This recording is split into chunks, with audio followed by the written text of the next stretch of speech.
All right, guys, in this video, I'm going to be breaking down exactly how you can all be closing $5,000 deals as an online fitness coach. And yes, we do have Mr. Marco Fontana on the front screen being compared to C-Bum and Mike Thurston. And I want to break down essentially my 7 key elements to having confidence and conviction to actually pitch these prices, but then also close these deals. As you can see here, almost a 10K day, 22K rev, and all PIFs from the frameworks that we're going to go through in this video. But to start with, a bit about who I am for anyone new watching. So my name's Rory. I've worked in the online high-ticket sales space for 18 months as a setter, closer, manager. Across that time, I've cash collected $850,000 and managed multiple offers doing 5 and 6 figures a month. I'm also a coach in one of the UK's leading sales communities, shout out BP Closers, helping reps go through role plays and discovery, as well as objections, doing call reviews and helping setters transition to closers as well. I've closed deals from $1,000 all the way to $20,000, and the core principles remain the same. Essentially, guys, in this video, I want to break down my 7 key elements so that you, as an online fitness coach, can watch this, action these steps, and close more deals. But most importantly, have the conviction to actually pitch these prices for the services that you provide. For some reason, I don't know why, as online coaches, you guys undervalue your services so much and just blame marketing or blame the fact that your prospects won't pay those prices. They will, and I've done it before. Some core philosophies before we go into the first kind of 7 steps. Number 1, guys, it's 2026. People aren't investing 5 figures, or 4 figures, sorry, 5K into you because they like your meal prep, because they like your workout routine. They're buying you, your time as an individual. Therefore, your personal branding and marketing is so important. We won't go too much into that this video, but people buy the coach, not the course. You're not selling fitness, you're selling feeling. And that is what you have to realize. They are so much more invested in you than oftentimes the service you provide, because they believe that there's so much option out there, but the one way for them to get towards their goal is the work that they're going to do with you. Again, this call and your support will change the trajectory of their life for the better. 5K is cheap. That's the mindset you need to adopt. When I'm talking about these philosophies, these are ideas you need to adopt and to have on board before you even get into the closing. If you don't believe that 5K is a fair price for your offer, so will the prospect. Conviction is so key when it comes to sales and anything you do. Then lastly, what is higher? The cost of 5K, so the cost of actually doing the action, or the cost of never prioritizing their health, fitness, mind, or body? That's what you need to realize. Go through these philosophies and really understand, and that warrants why you can charge those prices. But look, 7 key elements to close 5K deals as an online fitness coach, or any online coach for that matter. Number 1, pre-call nurture. Number 2 is state management. Number 3 is dopamine cycles. Number 4 is discovery. Number 5 is objection handling. Number 6 is close at 80%. So my key core tips to close at 80%. And then the relationship between marketing and sales. But look, let's get straight into it. So firstly, pre-call nurture. It is so important that you guys have a pre-call nurture sequence, or at least an understanding of why we do it. We do it to increase show rate and increase close rate. So number 1, as soon as a lead books in a call with you, confirm on Instagram.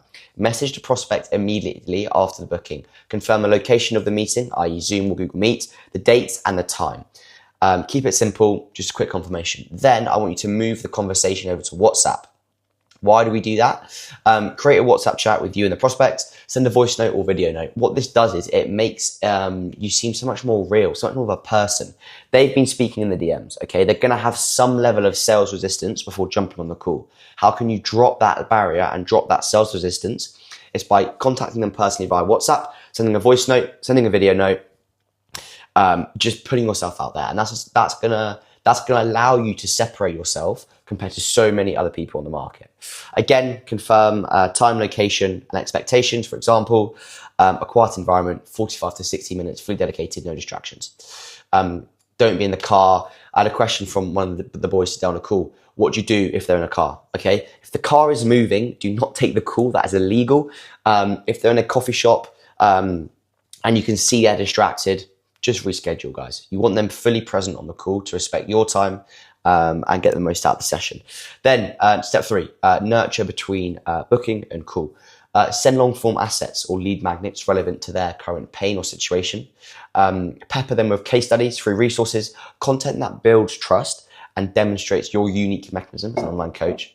By the time they get on the call, they should have already consumed your best material. The whole reason for this, guys, is when they get on the call, they should be 80% sold. The last 20% is just getting to know you, understanding how the process works, and moving forward from there. Then step 4, reminder sequence. So 48 hours, 24, and 1 hour, you're going to send a reminder. 48 hours, you're going to send a reminder and provide value. 24 hours before, you're going to send a reminder and ask for a reconfirmation. And then 1 hour before, you're going to send a final reminder. If they do not show up 5 to 10 minutes late, pepper them on WhatsApp. You can do so. Target is a 7% show rate minimum. That is what I tell all the students, all clients of the agency. That is a minimum requirement when it comes to show rate. And often, if show rate dips below that 70%, one of these steps is missing. And it's so easy to reverse engineer. Guys, the reason why this works, it maximizes show rate through multiple touch points across 2 different platforms. It nurtures the leads as well, so they arrive far more educated rather than cold. It drops any kind of sales resistance, especially when you use the WhatsApp video note. I find that really useful. And as well, prospect comes onto the call pre-sold, nurtured, and it's more of a conversation rather than persuasion. But WhatsApp, YouTube, and then a bit of a timer there. Excuse the poor graphics. Then we're going to go into something called state management. So I spent most of my closing career not thinking about state management. And as soon as I did, it's when I really started to see progress, get better, and essentially earn a shit ton more money. But essentially, state management is about how you show up to the call. How you show up to the call is always going to be far more important than how the prospect shows up. So if we're on a call now, on a sales call, and I am the closer, and I am distracted, I'm going on my phone, my energy's low, I just feel depleted, I'm very lethargic, I don't seem like I want to be there, I'm not present, well, that's going to mean that you're going to lose deals that you should have won. However, if as the closer, if as the person taking the sales call, I'm sharp, I'm present, I'm energized, I will win deals that I would have lost beforehand. Managing your state before and between calls is a serious skill that you need to learn. If you've got, let's say, I'd always recommend have no more than 4 calls back to back. Let's say you do, for every reason, you've had a viral video, you've pumped acquisition, you've had your setter or yourself have set 4 calls back to back. It's so important that over that 4 hours, you protect your state, your energy, and your time. Do not go on your phone. Have a break when you can. Get fresh air. Do not take sales calls in your bedroom. Like, these small things, these 1% things that don't seem relevant are super important. And again, the basics. Sleep 7 to 8 hours a night. It always goes back to the own standards that you set yourselves. The inputs control the outputs. So sleep 7 to 8 hours a night. Don't scroll on your phone before a call. Research shows it takes around 23 minutes to gain full focus after a phone distraction. This sounds crazy, but one of the best things you can do, set a time on your phone, put it on the opposite end of the room, and just stare at a blank wall. Don't fill your brain with anything other than boredom. Because what that will do is it will trigger your senses, your neurons, and you'll just be able to fire so much better, and you'll be immersed in the call. Again, do not take sales calls in your bedroom if you can help it. This feels like obvious beginner advice, but when you've taken the amount of sales calls that I've done, you realize that these level of 1% really do compound over time. Again, I can't touch on it, but if you have back-to-backs, go for a 10-minute walk, get fresh air, move. A brief mental reset in terms of getting out of the environment, getting away from screen for 5 minutes is going to 10x your output compared to scrolling on Reels for 5 minutes. But essentially, guys, no phones, just get rid of them. You want to protect your dopamine. And then as well, Headspace. I am an avid advocate for meditation, for channeling your internal states, as that is one of the best ways to show up and be present on a sales call. Sorry, I'm back. Then, dopamine cycles. Okay, this is a concept that I learned off a guy called Temple Naylor. Really, really useful. How can you use dopamine cycles to close more deals? So essentially, a deliberate emotional cycle you take the prospect on is called dopamine cycle. So you move between highs and between lows, essentially, and then you pitch at the end. The highs, for example, include the North Star, them talking about their goals, the outcome they're wanting to achieve after working with you. And lows, for example, would be reasons why they haven't yet achieved their goal. Cost of inaction, frustrations, what stopped them from being where they want to be despite knowing where they want to be. And the reason why we use it is prospects who are flat or neutral, when they hear the price, it's very easy for them to say no. Okay. However, prospects who are emotionally invested in the goal and what they want to achieve, as well as you being the key mechanism for them to achieve it, are far more likely to close. The contrast between the highs and the lows is what creates momentum. Each peak should feel higher because of the dip before it. And again, guys, you're not manipulating people here. Do not manipulate. You are helping them feel the full weight of their current situation and then the full possibility of the outcome that you can help them go on through your process, through your journey. And 3 core principles. Never, ever, ever pitch on a dip or a flat. The price only comes out when the dopamine's at its highest, when you're seeing the path from where they are to where they want to be.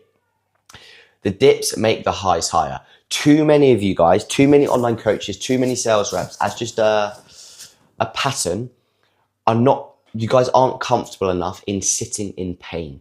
Okay, what do I mean by that? I don't mean physical pain. I mean asking the hard questions. I know it's difficult. I know it's awkward. But again, if we go back to the philosophies, do you know what's more awkward?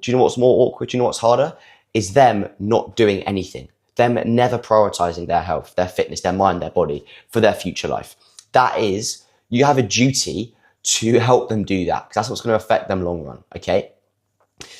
And then finally, again, it's kind of a core principle of sales, but I think it's pretty relevant when we talk about dopamine cycles, but use their words, not yours. Their words are going to be so much more emotionally charged compared to yours. It's their story. It's their life. It's their transformation. So repeat back to them the words that they are saying. The final spike is built entirely from what they told you. Okay. For example, their North Star, their goals, their frustrations. When they hear their own transformation reflected back to them, it hits them harder than any other kind of word track that you can use. So when to use it on a call? There's 2 key spikes, 2 key dips, and then 1 final spike to close. First spike is when you ask about their goals, their dream physiques, i.e. their why or their North Star. The first dip is when you explore how long they've been struggling. They've been having that level of frustration, i.e. in the trigger or the doubt section. Then the second spike is when you get them to envision their 6 to 12 month outcome.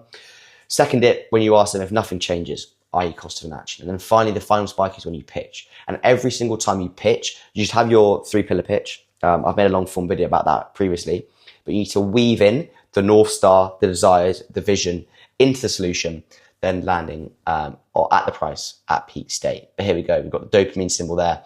And just envision riding that wave like a roller coaster, up and down. That's how I think about it. I'm not sure how you guys do. Then discovery call. I don't really know why I put this image in, but every time I think of the word discovery, I just think of Dora the Explorer and a doctor because, I don't know, you're finding out about the prospect, you're exploring, and then you're diagnosing, if that makes sense. I don't know if it does, but that's how I envision it. I'm sure you boys can think of a better way to do it than a child's fictional character and a doctor. But never mind. Okay, so discovery, online fitness coaching. For every single call, even now, it doesn't really matter whether you're selling fitness, you're selling trading, you're selling e-commerce, you're selling any kind of biz op offer. I would use this framework and I will I'm going on to hand, but I'll get a sticky note and I'll write down why, how long, trigger, doubt, solution, desire, cost of inaction, commitment, and trust. And I will not pitch someone unless all 9 of them are ticked off. Every single one. Because then I know that I've extracted 1, enough information to actually know if I can help this prospect, but 2, I've extracted enough information and pain to position myself as the clear front runner to help them go from A to B, to build the bridge for them between where they are now and where they want to get to. And that's what's important. But look, quickly, I'll run through some examples of really good questions that you can use depending upon which stage you're at in the framework. But again, I'm a big believer in no sales call should sound the same because no prospect is the same. Everyone is different. Everyone has a different story, a different desire, a different goal, and different challenges they face. So therefore, no question should also sound the same. Okay, so then why? Essentially, the why is their North Star. Why are they on this call? Firstly, why are they on this call chatting to a random stranger?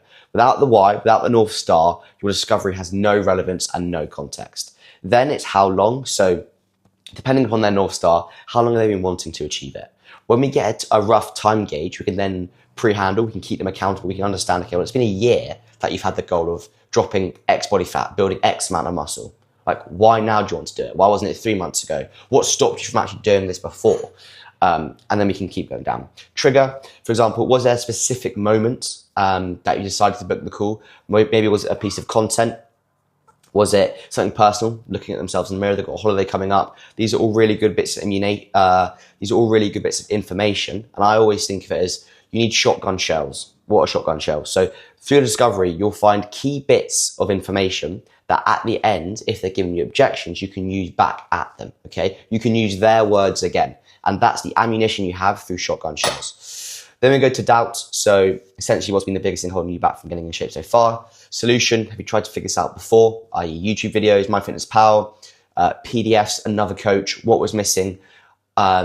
Essentially getting them to sell themselves to you. Again, unselling, in my opinion, is one of the best things that you can do in terms of fitness coaching and fitness closing, because it gets the prospect to sell themselves back to you. 6, desire, essentially, is their vision and outcome. What do they want to achieve in the short term? What do they want to achieve in the long term? How will that differ their life? Why do they have those goals in the first place? Another major point where you can peak their levels of dopamine. Number 7, cost of inaction. This is when we crash their dopamine back down. Okay, so if you hadn't booked this call today, what will the next 6 to 12 months look like realistically from a health and fitness standpoint? Okay, like these are the kind of questions you need to be asking and to keep them really accountable so that when it comes to the pitch, they're so sold not only on you as a person, but their own transformation they need to take upon themselves to achieve their goal. Commitment, just a readiness test, and then trust and alignment. I'll always try and use humor when we get towards the end, just to kind of drop any further sales resistance, but still making sure that I hold frame. Cool. Then objection handling. So these are kind of my core philosophies on objection handling. You have 2 kinds of objections. You have fear and you have logistical. If any of you come to me with a fear objection that you didn't handle, or you lost a potential client because of a fear objection, that is 99.9% down to a lack of skill or lack of nuts to actually tackle it head on. That sounds harsh, but it's true. Logistical, again, there's ways to work around it. I'd always try and book in a follow-up call. And as well, logisticals can just be used as smoke screens. So we have to identify those to then get to the real root cause of the objection. But those are the 2 objections you can face. And of course, under fear, there's lots of different kinds. You have to think about it, whether it's financial, partner, just fear of change, but we have to learn to tackle those. I'll make a separate video going through the most common objection handling, the most common objections that you guys as online fitness coaches are going to receive day to day. And then once that's done, that should give you quite a lot of context. So firstly, you need to remember, I need to think, guys, objection handling is not salesy. You are simply helping someone cross the road. You're helping someone get from A to B, because a lot of people sometimes need their hand held. Okay, 10% of people will never buy. They're non-buyers. 10% will buy without a sales call, and 80% will need a little bit of a nudge in the right direction. It's not salesmanship. It's simply helping them get towards their desired outcome, okay? And that's where objection handling comes in, through reframes, understanding smoke screens, and being able to funnel the objection in its root cause.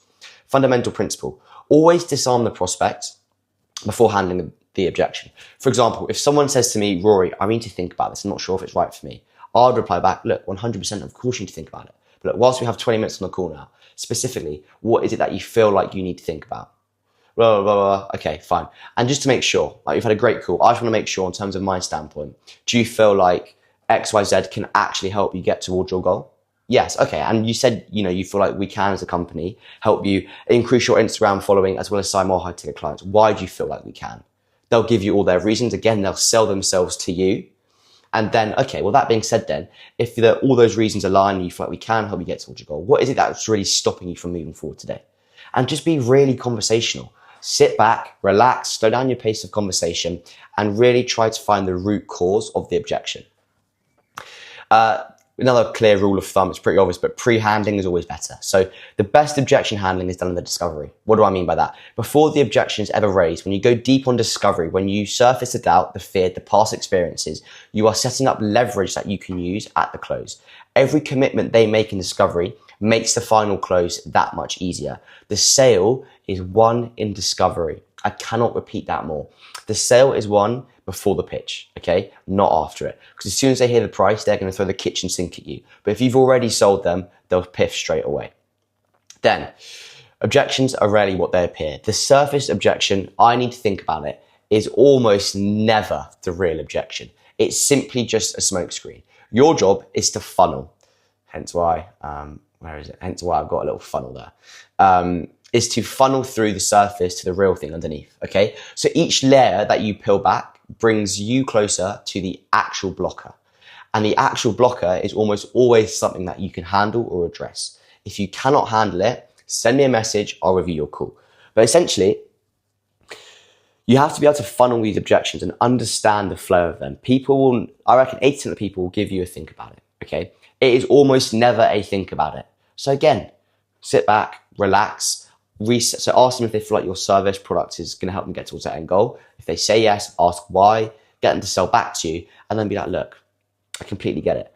But, you mentioned that you feel like our services can actually help you get towards your, dream physique. So what's actually coming up for you that makes you not want to move forward with this today? And then they'll give you, maybe it's a partner, maybe it's financial, maybe it's something else, who knows? But that's the way you tackle it. Funnel in practice. So start by asking what specifically is coming up for them. Ask whether they'll do it if price is also not a factor. That's also a fantastic thing to do. So, for example, look, money aside, okay? Money's off the table. If it was free, would you do it? Yes, of course, I'll say. Okay, so why? Again, get them to sell back to you. Then once they've sold back to you, try and find the root cause of the initial objection. Okay, then core principle of funneling. Always disarm first. Link everything back to value and their goal. Get them to sell the program back to you by asking whether they think it can actually help them. Alleviate the smoke screen by digging beneath it. Do not try to close using complex reframes when you can use their own words from the discovery to guide them to their own decision. The discovery is what makes the close possible, and I cannot reiterate that enough.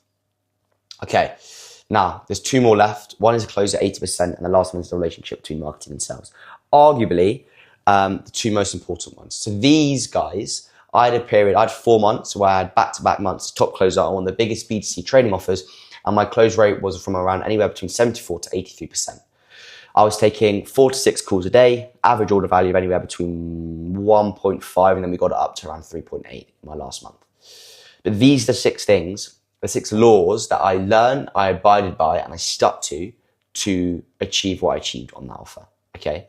And regardless of what stage you're at in terms of your closing, whether you're a complete beginner, whether you have no idea how to even close a high ticket deal, or you're a coach that's currently closing at a pretty high level, but looking to bring on a rep to take away some of the workload, run them through this. I guarantee you they'll close more deals. Look, we'll run through it quickly. But firstly, threading and probing. What do I mean by that? So a lot of the time, I see you coaches, do great discoveries. You ask such good questions. Then you move on to the next question way too fast before probing on the answer you just got. So pick up on what the prospect just said and pull the thread. Go deeper. Don't jump to the next question straight away. Each layer that you break down gets closer to the real reason that they're on the call.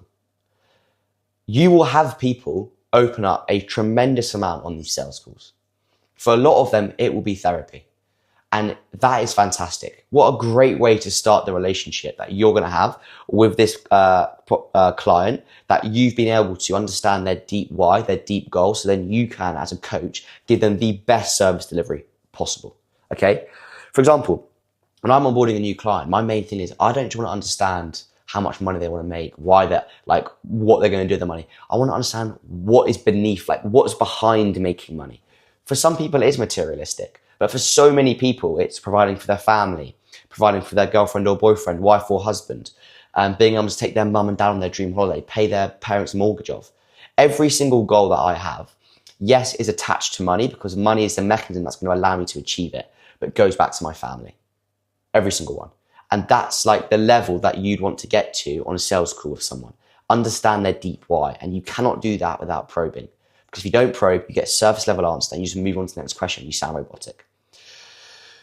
Okay, secondly, tonality. What you say matters far less than how you say it. My first mentor, Ben, he taught me this and is a fantastic example. When going through kind of understanding what their goals are, he would always ask this one question. I must remind off the top of my head, but he did this example. So I've got prospect A and got prospect B. Prospect A asks the prospect their goals like this.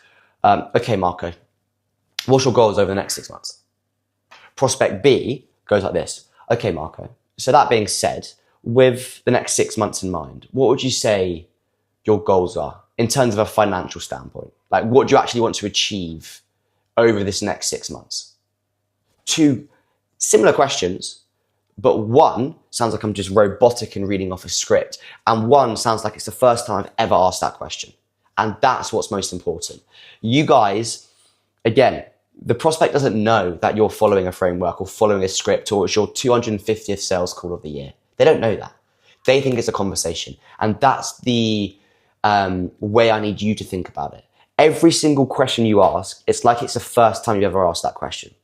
My old man always says, one of the biggest compliments you can always get is be interesting and interested. And I think that's one of the core fundamentals to closing more deals. Be an interesting person, but be interested in them.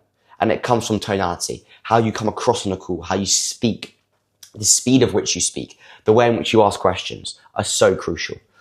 So for example, when you're in a discovery phase, be curious, ask questions. Don't be scared to pause, to stutter, to sound human. Make mistakes, it's okay. When you're going through pain, be empathetic, listen, nod, always be there, like you're supporting them.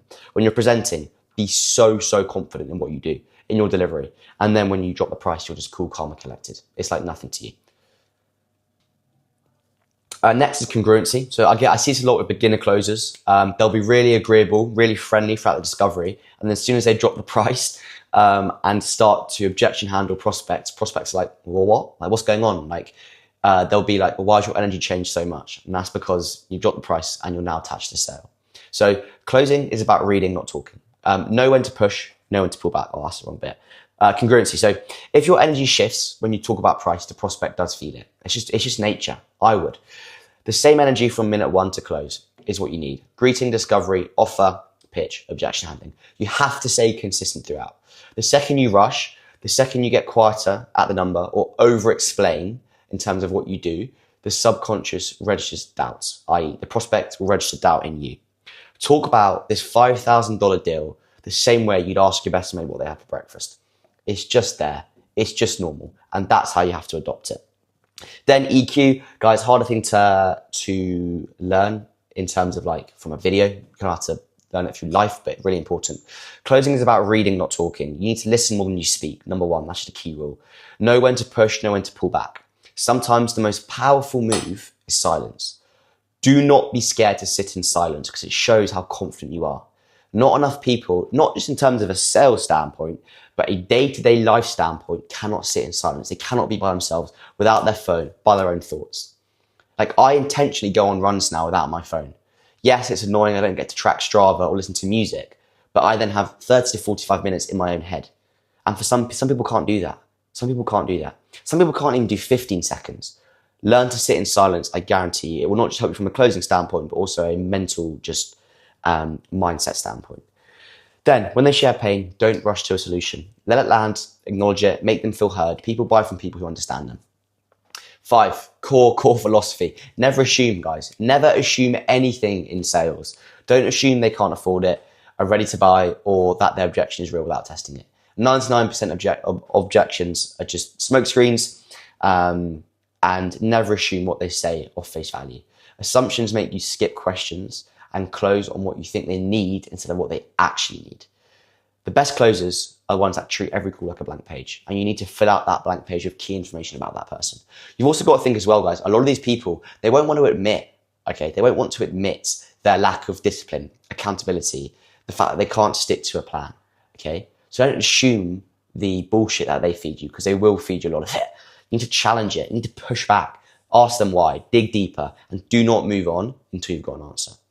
And then finally, guys, is law of attachment. So you need to want the close without needing the close. And there's something very different about that. So at the start of my journey, I would be chasing every single deal. Chase. But attachment shifts your energy. When I was in that state of chasing deals, it meant that I pushed harder. I talked more. Instead of selling, listening, and active listening, I was convincing. And that is not how you want to come across. Detachment means better questions, more listening, willingness to disqualify, and comfort within your own silence. The less you need the sale, the more you close. It's a weird law. It's a weird way the world works, but it's so true. Finally, guys, this relationship between sales and marketing. It's marketing. As you can see, all these images were just taken from Google and are pretty dodgy, but I thought it would make it look nice. So, relationship between marketing and sales. What is it? So your DMs, your sales calls are the most valuable content research that you have or you will ever have. Every objection, question, and reason someone didn't buy, I want you to turn into a piece of content.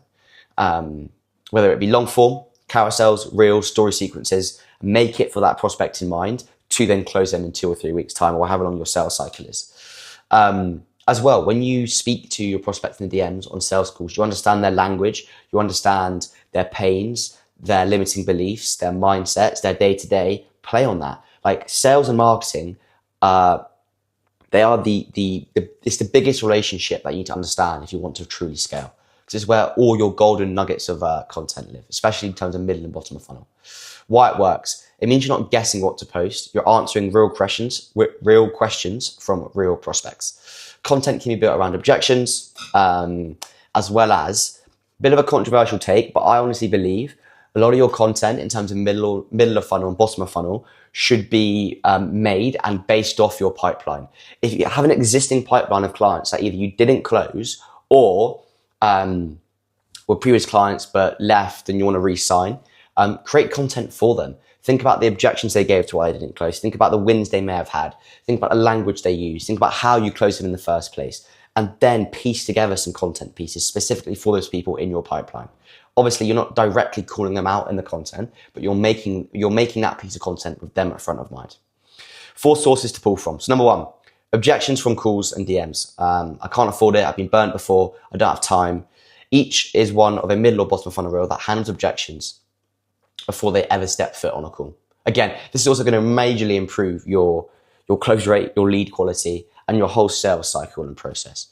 Pipeline leads that didn't close. Review call recordings, find out why they said no, and create content that directly addresses that reason. Then send it to them. Like, what's stopping you? Like, what a great follow-up. Like a targeted video towards them, solving their problem. Number 3, common questions. If you have 2 or more prospects that ask the same question in DMs or on calls, that's a content topic. Address it and make content for it. These can be reels, carousel stories, as I said. It can be any kind of format. Number 4, language and phrasing. Pay attention to exactly how prospects describe their problem. Use their words in your hooks and captions. When your ICP sees content that sounds like something they'd say, they'd stop scrolling. You guys would have probably seen it in a lot of the modules in my content before. But one of the biggest things that you can do to close more deals and more clients is make your prospect feel heard. How can you make them feel heard throughout the content? Call them out directly. Call their pain points out directly. Call their desired outcome out directly. Make your viewers feel heard. And you get great insight from understanding the language and the phrases that they use in the DMs and on sales calls. When to do it. So weekly, non-negotiable, sit down, review your DMs, review your call notes, review your pipeline. Think, how can I make 2 to 3 pieces of content targeted to each of these facets or each of these channels? Anything that comes up more than once becomes a piece of content. Really simple rule of thumb, and build it into your Monday and Thursday content days. This is where your content ideas come from, so stop guessing. But look, guys, that is essentially how I want you to be positioning yourself. The actionable steps that you should all be taking to close your first 5K deal as an online fitness coach. Remember, 2 of these in 1 month is 10K. That's 120K over the year. That's a big step, a big adjustment. And as always, guys, don't just watch this. Don't just watch this and think it's going to help you. You need to actually action these steps. Any questions, as always, you know where to find me. Shoot me a message on IG or book a call with the team in the link below. But if not, I wish you all the best of luck. Implement these learnings, go out, close more deals. If you do, send me a message. I'd love to celebrate with you. But yeah, that's going to wrap up how to close more 5K deals as an online fitness coach.